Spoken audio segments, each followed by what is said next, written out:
Jonathan Osorio has reportedly rejected the offer from Panathinaikos of the Greece Super League just a day after they have come in with an immediate transfer offer for the Toronto FC and Canadian men's international midfielder Jonathan Osorio.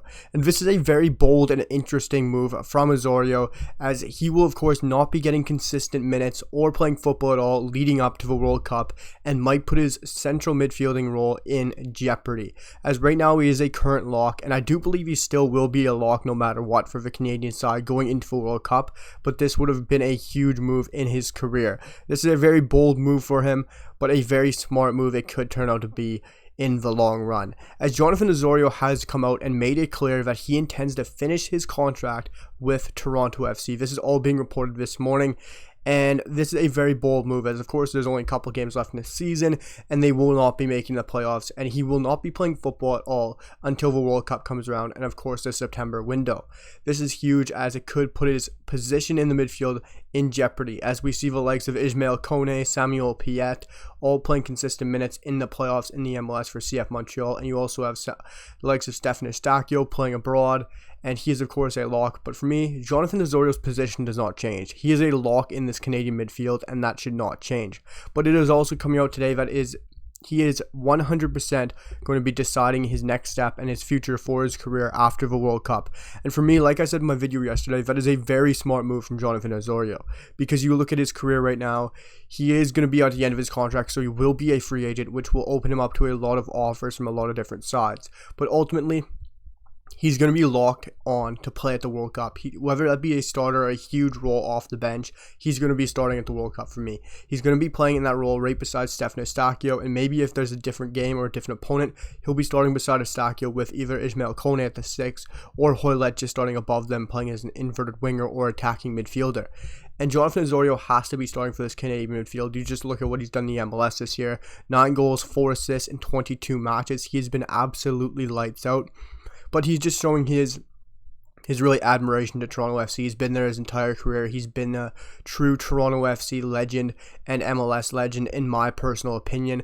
And waiting until after World Cup might be the best decision. You're going to be on the world stage. Everyone's going to be watching Canada, as we are such a hype team going into the World Cup with so many younger talents. Osorio is going to have lots of teams looking at him. You're going to have sides from Portugal, Belgium, the Eredivisie. You're going to also have probably top sides in the mid-tier leagues like Greece. Maybe Olympiacos might be snooping around. In the Serbian divisions, you could have Red Star. I think he's going to be getting looked at by a lot of teams after the World Cup, and I think this might be the most smart decision from Jonathan Osorio, but it also could put that role in jeopardy, as Herman might go with players in form as well and guys who are consistently playing football. And this can be huge, as we're going to need a lot of energy in that midfield going up against midfields like a Belgium, like a Croatia, and even Morocco, who has such a good midfield as well. It's going to be an interesting time for Jonathan Osorio and what truly happens for that midfielding role, as this was a very bold decision, I still do believe, but it might be the right one, as I still believe he is a lock. But it also goes on to say that several reports in Greece also mention that another complication in Panathinaikos' attempt to sign Osorio was his ongoing problems with his head injury, which have of course seen him miss the last 4 games. It could be a head injury, and also could be personal injuries, personal reasons. We don't really know fully everything out there, but it is a head injury. We do know that, but I do believe he's going to come back. I think he'll be here for the September window, going to Europe and playing against Uruguay and Qatar for Canada. And I don't think that's really going to affect him too much. We all know Panathinaikos have a huge injury or a huge midfield crisis going on. That's why they're desperately searching for a midfielder before the deadline day this Thursday. And it'll be very interesting to see if that was the only reason, but I don't believe the head injury is going to be affecting Jonathan Osorio that much going into the long-term future. He's only 30. He's still played phenomenally this season, and like I said, he's going to be the lock for the World Cup. He's going to be a free come January, and he's going to have so many teams circling around him and wanting to sign him. And I don't think he'll be staying in the MLS after this year. I think he's always wanted to go play in Europe. We've always known that, especially since he signed that last deal. And this is the perfect opportunity for him. He's still 30. He reads the game beautifully. His play recognition, on the ball skill, his passing range, his finishing, his box-to-box ability suits him perfectly to go play in Europe, especially in the Dutch league, which I truly believe is the best spot for him. But it would open up so many different pathways if he does get to go after this World Cup, and it would be a perfect move for him. But it also goes on to talk about he wasn't the top of Panathinaikos' list, but it was a 24-hour urgent move, and they're trying to find that midfielder that they desperately do need. But it didn't progress because he prefers to decide his future after the World Cup. So what wasn't that he didn't want Panathinaikos, it was more so that he needs to and wants to really wait till after the World Cup, because Osorio realistically knows that there's going to be more clubs out there. There's going to be bigger clubs out there and better options for him.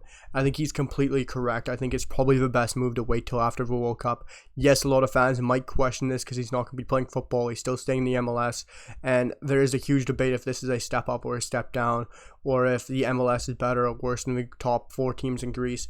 That is a whole other debate, and I don't really want to go in that video, because this is just an exciting time for Jonathan Osorio and another Canadian that we're probably going to see move abroad sometime in the near future. And maybe if Olympiacos comes in for him late, I think he has to jump on something like that, or maybe a Maccabi Haifa. But if an Olympiacos or one of those top mid-tier league teams come in, he has to jump on it, because you have to be fit, you have to be game ready, match ready for this midfield going into the World Cup, because it is going to be so important for Jonathan Osorio. But Jonathan Osorio has ultimately rejected the offer to play for Panathinaikos and take that immediate transfer, as he has decided to wait until after the World Cup. It is a very interesting and bold decision, but I completely agree with him and think it's probably the right thing, as he will get better clubs in for him. But guys, let me know what you guys think down below in the comments on if he has made the right decision and if he will get some better interest, and will he really be a lock for this World Cup starting 11 for Canada. Let me know what you guys think down below in the comments. Make sure to hit that like button, drop a sub, and keep tuned into the channel, because we're gonna have so much more content, and I'll see you guys for the next one. Peace.